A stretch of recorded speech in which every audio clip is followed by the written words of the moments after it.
परक्या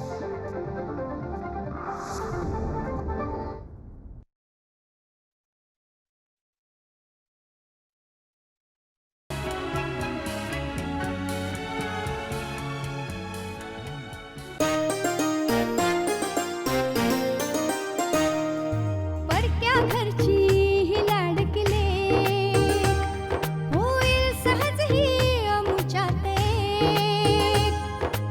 उगीच करती सारे भाऊ सासू म्हणजे गिळू का खाऊ सासू म्हणजे गिळू का खाऊ सुनेचा हल्ली उगीच धाक आमच्या पिढीची होय दमछाक माहेर सासर ऑफिस घर कसरत किती तारंभर पण घालून दोघी गळ्यात गळा गुंफू प्रेमाच्या माळा तुझ्या गळा माझ्या गळा मायेचा हा खेळ सगळा मायेचा हा खेळ सगळा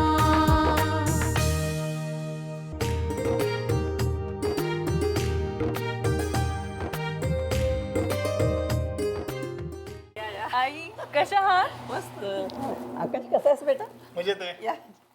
welcome welcome to home welcome. कसे आहात बाबा? मस्त. पाहिलंस हा सुद्धा योगायोग. अगदी. आई बाबा नमस्कार कर. शिळ अन्न ना सरळ फेकून द्यावं नाहीतर प्राण्यांना द्यावं. रश्मी अगं भात फ्रीज मध्येच ठेवला होता आणि आपणच काल रात्री जेवलो नाही ना म्हणून उरलाय तो. आता तो काय फेकून देणार का? अन्नाचा असा अपमान करायचा? मला नाही येत ब्रिज वगैरे खेळता. म्हणजे ना पत्त्यांशी माझा फारसा काही संबंधच नाहीये. मग काय तर तुला 5-2 की झब्बू? ए झब्बू येतो मला. अगं एवढा कसला विचार करतेस? अगं लहान सहान गोष्टीची काळजी करणं आता सोडून दे. अहो लहान सहान गोष्ट नाहीये ही. वेळीच काही उपाय केला नाही ना तर गंभीर परिणाम होतील. कशाबद्दल बोलतीयस तू? तुम्ही अपर्णा आणि रश्मीचं हल्लीचं वागणं बघताय. एकमेकींना टोमणे मारायचे, चढाओढ करायची आणि स्वतःचं मोठेपण सिद्ध करायचं. हे सोडून दोघींमध्ये काहीही संवाद होत नाही.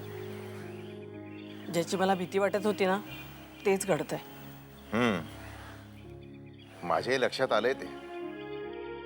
खरं तर दोघी सुशिक्षित हुशार मुली आहेत. त्यांनी एकमेकांची उणीधुणी काढण्याची काहीच गरज नाही. हे वागणं जर असंच चालू राहिलं ना तर वाढता वाढता राईचा पर्वत व्हायला वेळ लागणार नाही. तीच तर काळजी वाटते मला. परवा तिचं आणि अनिकेतचं बोलणं सहज कानावर पडलं. आपण अनिकेतला सांगत होती मी काय सकाळी नाश्ता बनवण्याचा आणि स्वयंपाक करायचा मक्ता घेतलाय. रश्मीनं सकाळी उठून मदतीला यायचं तर खुशाल आपली जॉगिंगचा सूट चढून बाबांवरून निघून जाते. दुपारी तर घरात नसतेच. अहो मी अपर्णाला तसं सांगून पाहिलंय की हे बघ तूही स्वयंपाक करू नको. मला सवय आहे मी करेन. त्यांचं आयुष्य त्यांच्या परीनं त्यांना जगू द्यावं हेच उत्तम. अहो तेच तर करतो आहोत ना आपण. आणि ते सोडून दुसरं करणार तरी काय म्हणा. हा आई बरे आहेत ना मीना आत्या आता? अच्छा ओके. काका 5 वाजता येणार आहेत. म्हणजे तुम्हाला यायला एक 6-6:30 होतील ना? नाही हो आई चालणार आहे कारण तसंही आकाश आणि अनिकेतला यायला 6-6:30 होणारच आहेत. ओके. नाही नाही अनिकेतने गोल्डन चॅरेट मध्ये बुक केलंय टेबल. ओके हा. आई अहो सॉरी काय म्हणताय तुम्ही?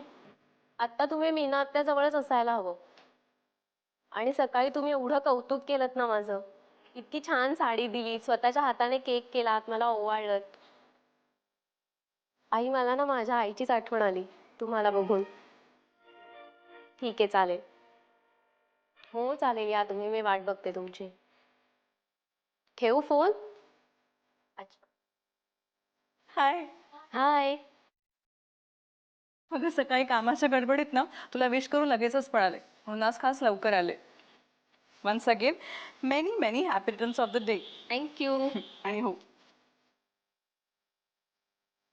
तुझ्यासाठी खास ही हिराची अंगठी. अगं सकाळी जाताना आईंकडून तुझ्या अंगठीचं माप घेतलं आणि येताना घेऊन आले.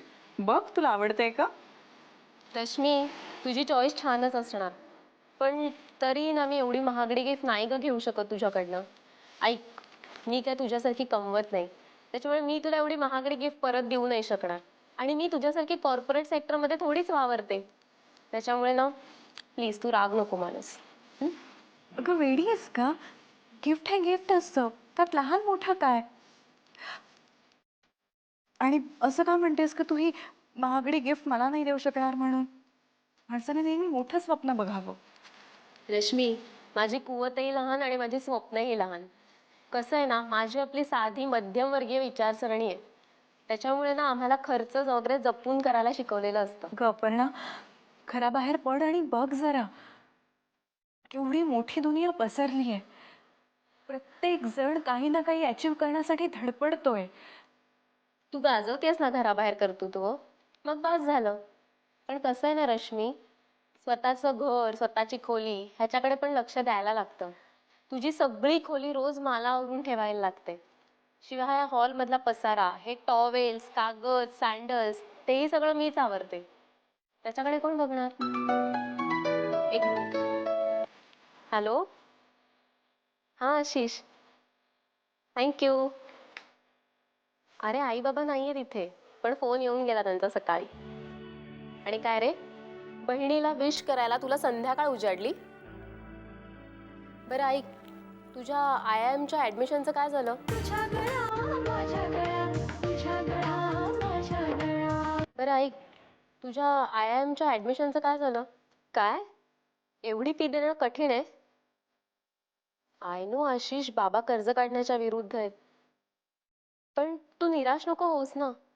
हे बघ असं कर, 1 वर्ष नोकरी कर, थोडेसे पैसे जमव. अरे वेडा आहेस का तू? तुला काय वाटतंय की उच्च शिक्षण तुझ्या नशिबात नाहीये म्हणून?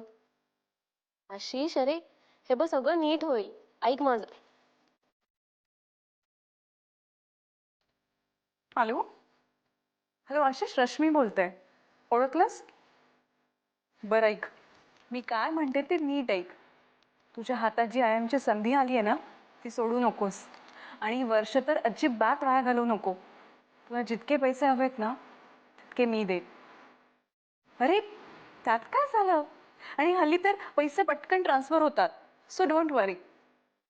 अरे आशिष, तुला सांगू, पैशांची नाही गंमत आहे. परवा सासूबाईंशी बोलत होते, त्यावेळेस त्या म्हणाला की पैसे नेहमी खेळते राहिले पाहिजे. ते जर असं घरी पडून राहिले ना, तर त्याची किंमत मातीमोल. पैशांचा उपयोग झाला पाहिजे, कळलं? म्हणून सांगते पैसे ठेव. अरे हवं तर असं समज की मी कर्ज देते, तुला जमेल तेव्हा दे, काही घाई नाहीये. ठीक आहे? Good. So bye and all the best. Rashmi, तू इतका झटपट निर्णय घेतलास. अगं माझ्या बाबांना आवडेल नाही आवडेल? आपण ना, अगं ते समजून घेतील. मला सांग, कोणत्या आई वडिलांना नाही आवडणार की त्यांच्या मुलांचे स्वप्न पूर्ण होत आहेत? अगं रश्मी, पण तरी सुद्धा हे असं फेवर घेणं म्हणजे स्पून फिडिंगच आहे ना. अगं आशिषला पण थोडेसे कष्ट करू देत ना. नाही ग अपर्णा, करेल तो कष्ट. पुढे जाऊन त्याला कष्ट करायचेच आहेत. किती अभ्यास करायचा आहे त्याला. हा माझ्यातला आणि आशिष मधला व्यवहार आहे.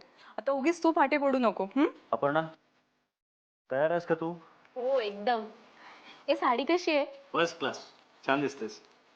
बरं हे बघ, मी तुझ्यासाठी हिऱ्याच्या कुड्या आणल्यात. हे मस्त आहे. पण अनिकेत, तिला या महागड्या गिफ्ट आवडत नाही, त्यामुळे ते एक्सेप्ट पण नाही करत. कोण म्हणतं? हा, अगं मी या हिऱ्यांच्या कुड्यांसोबत जर अंगठी आणली असती ना, तर तिने ती सुद्धा आनंदाने घेतली असती. खरंच? मग हे काय, मी आणलेली? Thank you thank you. आणखी एक गुड न्यूज आहे. काय रे? आपलं प्रोजेक्ट त्या कंपनीनं एक्सेप्ट केलेलं आहे. हे कॉंग्रॅट्स. Thank you thank you. आणि आता आपल्याकडे खूप मोठी ऑर्डर येणार आहे. बँकेने सुद्धा आपलं प्रपोजल मान्य केलेलं आहे. That's great. गुड. हे सगळं इतकं भराभर घडत होतं ना, आणि त्यामुळे आता आपल्या कंपनीचा आलेख सुद्धा भराभर वरती जाणार आहे. आणि या सगळ्याचं एक मोठं श्रेय तुला द्यायला. अरे त्यात काय, मी तर फक्त मदत केली. आणि हो, आता आपली प्रोडक्शन कॅपॅसिटी वाढवण्यासाठी आपल्याला जागा हवी नाही का? अगं MIDC मध्ये आपल्या शेजारचा प्लॉट आपण घेऊनच ठेवलेला, त्याचा वापर करता येईल की आपल्याला. ओके.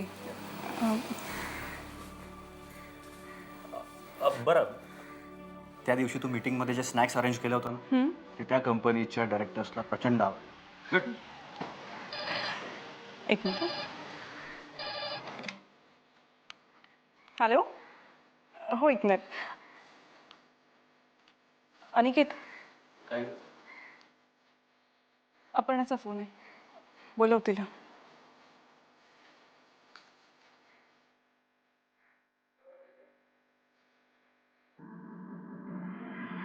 हल्ली घरी येऊन यायचं, सतत ऑफिसमध्येच काम करत राहावं असं वाटतं. पूर्वी जेवण झाल्यावर मी आणि रश्मी खोलीत गप्पा मारत बसायचो. रश्मी जोक्स चांगले सांगते, नकलाही उत्तम करते, काय सांगतोस?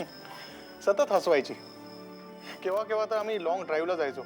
येताना आवर्जून सगळ्यांसाठी कुल्फी घेऊन यायचो. सगळं बंद झालं आता. अरे बाबा, माझी परिस्थिती काही वेगळी नाही आहे. अपर्णाचा सुद्धा पूर्वीसारखा आनंदी स्वभाव आता नाहीसा झालाय. मागे एकदा ती मला म्हणाली होती, आपण सगळे ओव्हरनाईट पिकनिकला जाऊयात. नागावला तिच्या काकांचा वाडा आहे मोठा. आता नाही म्हणते. घरातलं आनंदी वातावरणच नाहीसं झालंय. आईबाबांची कसरत होते दोघींमध्ये. दोघींनी छान एकमेकींशी मैत्रिणींप्रमाणे वागावं. दोघींची वयही सारखी आहे. एकमेकींनी कार्यक्रम ठरवावे, एकत्र शॉपिंगला जावं, एकमेकांची कंपनी एन्जॉय करावी असं आईला वाटत होतं. पण उलटच झालं. हो ना, दोघी एकत्र आल्या की ठिणग्यात अडथळायला लागतात. खरं तर या सगळ्याचा परिणाम आपल्या कामावर होतो. ॲक्च्युली रश्मीला जर आपण ऑफिसवर बोलवलं तर तिची आपल्या कामात आपल्याला खूप मदत होईल.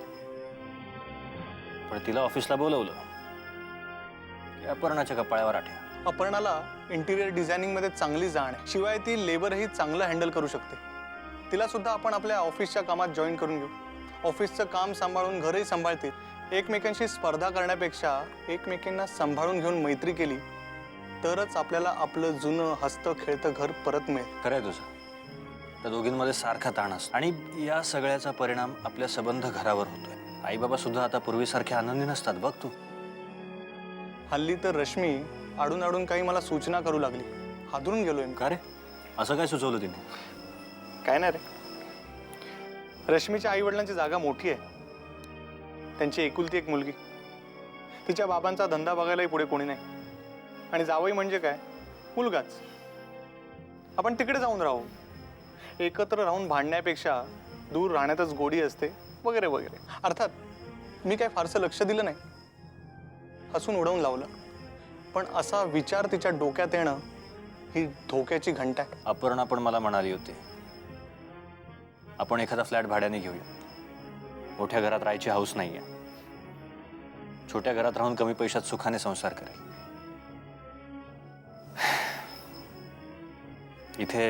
इथे राहून सारखे रश्मीचे टोमणे ऐकायचे, तिचा वरचष्मा सहन करायचा.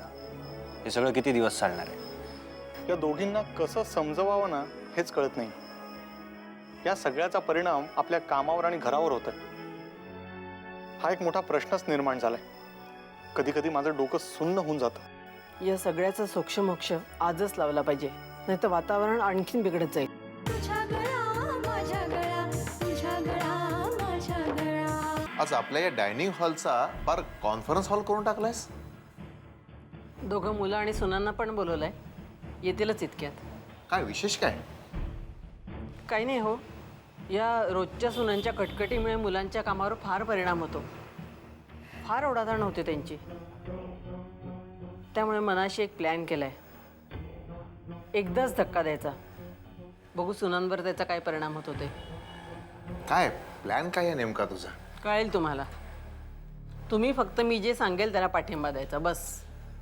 हो, आपलं लग्न झाल्यापासून इमानी इतबारे तेच करत आलोय. नाही ते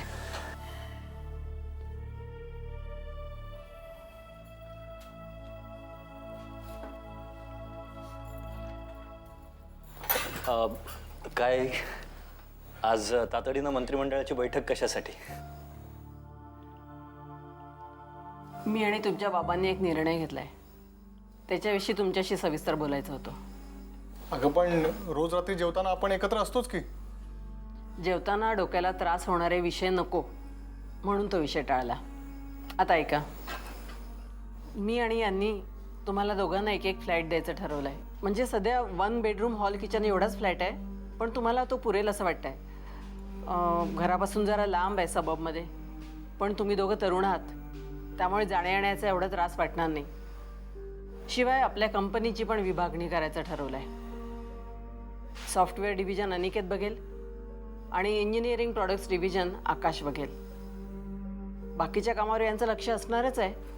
पण आई, तुम्ही अचानकपणे असा निर्णय का घेतला? अचानक नाही रश्मी, मला असं वाटतंय की तुला आणि अपर्णाला आपली एक स्वतंत्र स्पेस हवी आहे. एकत्र जगताना तुम्हाला कुठलंही तडजोड करायची नाही आणि एकमेकींचं सहकार्य पण नको आहे. खरं तर सहकार्य करत जगणं हे घरात काय किंवा धंद्यात काय तेवढंच महत्वाचं आहे. एकत्रित 5 बोटांची मूठ ही केव्हाही सुट्या एक बोटापेक्षा जास्त परिणामकारक आहे, जास्त ताकदवान आहे. तसंच घरात काय किंवा धंद्यात काय, दुसऱ्या माणसाच्या मदतीपेक्षा स्वतःच्या माणसाचं आपुलकीचं सहकार्य महत्वाचं आहे. कारण कोणतंही काम हे दुसऱ्याचं नसून ते आपलंच आहे असं समजून केलं जातं. पण एकत्र राहताना दोघींनी एकमेकींना सहकार्य करायचं, एकमेकींचे प्लस पॉईंट ओळखून त्याप्रमाणे कामाची विभागणी करून घ्यायचं, हे दोघींनाही जड जात आहे. त्यामुळे उद्या परवापासून दोघांनी आपापलं घर आणि उद्योग स्वतंत्रपणे चालवावं असं आम्हाला वाटतंय.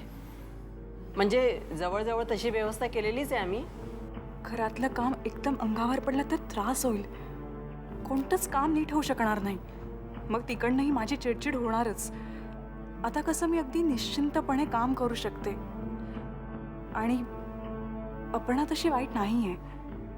त्या दिवशी काळे आजी पडल्या तेव्हा सगळा स्वयंपाक स्वतः केला. घरात वाणी, भाजी, धोबी, मोलकरणी, पाहुणे, घराची सफाई, इंटिरियर चेंजेस, दुरुस्त्या सगळं ती सांभाळते. तिचं कामही खूपच महत्त्वाचं आहे आणि माझ्या तोला मुलाचं आहे. बाहेर ऑफिसात रश्मी कामाला वाघ आहे. परवा नवीन फ्रीज घेतला तेव्हा किती माहिती काढली. उत्तम दर्जाचा आणि वाजवी किमतीचा फ्रीज अगदी बरोबर शोधला तिने. अनिकेतला तिची खूपच मदत होते. किती पटकन आणि ठाम निर्णय घेते ती. आशिषला सुद्धा तिने तिथल्या तिथे निर्णय घेऊन जी मदत केली त्यामुळे त्याच्या आयुष्याला किती उभारी आली. मलाही तिने कौतुकाने अंगठी घेतली होती, पण मी मात्र उगीच अर्थ काढला की ती तिचा मोठेपणा मिरवते. पण खरंच ती जर जोडीला असली ना तर सोयीचंच होईल. मग रश्मी, अपर्णा, तुमचा काय विचार ठरला? आई, मला असं वाटतं की आपलं घर वेगळं होऊ नये. माझ्यात आणि अपर्णात काही गैरसमज झाले. नकळतपणे मी चुकीचं वागले. तिला वाईट वाटेल असं बोलले. पण खरंच तिला दुखावणं हा माझा हेतू नव्हता. खरंच अपर्णा. आणि प्रत्येक घरात वाद, मतभेद हे होतातच ना. मग नीट बोलून त्याच्यावर तोडगा निघणार नाही असं नाही ना. आई, मला वेगळं नाही राहायचंय. हो ना आकाश? अपर्णा, आपण एकत्र राहू. मला तुझ्याबरोबर राहायचंय. आई, मलाही रश्मीसारखंच वाटतंय. माझे बाबा म्हणतात की ताण प्रत्येक ठिकाणी असतो, पण तरी तुटेपर्यंत ताणू नये.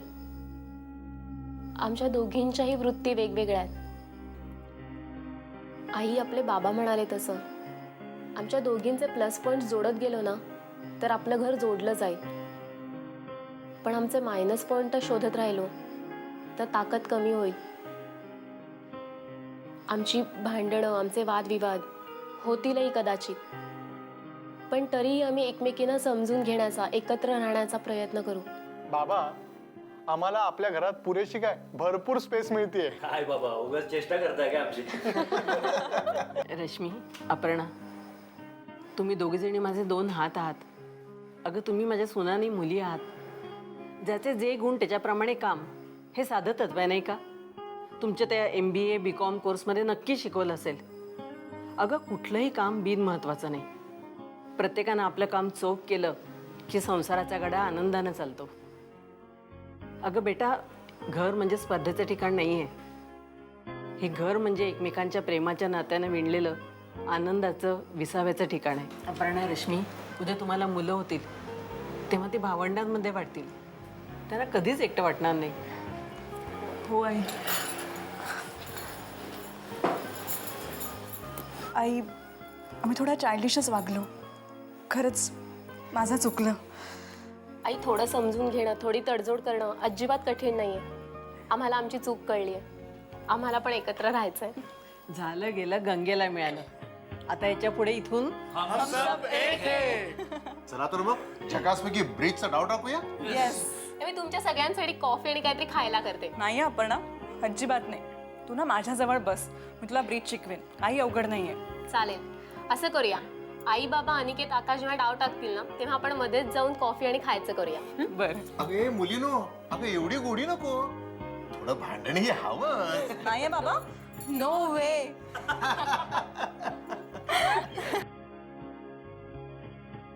अहो तुम्हाला कुरकुरीत आणि गरम गरम डोसा लागतो ना, म्हणून तुम्ही बसल्या. डोसा, रोज डोसा, इडली, डोसा, उत्तपा, काय तुला काही व्हरायटी नाहीये खाण्याची? का दुसरं आण काहीतरी, उभी काय तोंडाकडे पाहत जा. सँडविच वगैरे आण. काय तू एक तर मला वेळ, काय दिवसभर करत काय असतेस का तू? आणि ही आमंत्रणांची यादी अशी कशी काय केलीस तू? वाटेल ती एक्सप्लेनेशन देऊ नकोस त्याला आता. ठीक आहे, शर्ट धुवून आण पटकन, मला जायचं, उशीर होतोय. अरे आठवड्यावर लग्न आलंय, आमंत्रण तर व्यवस्थित गेली पाहिजे. काय कळतच नाही. एक काम धड करत नाही हो. अगं कला आणतेस की नाही लवकर? तेच करतात ना, मी बघते. तू बस ग, तिचं काम आहे ते.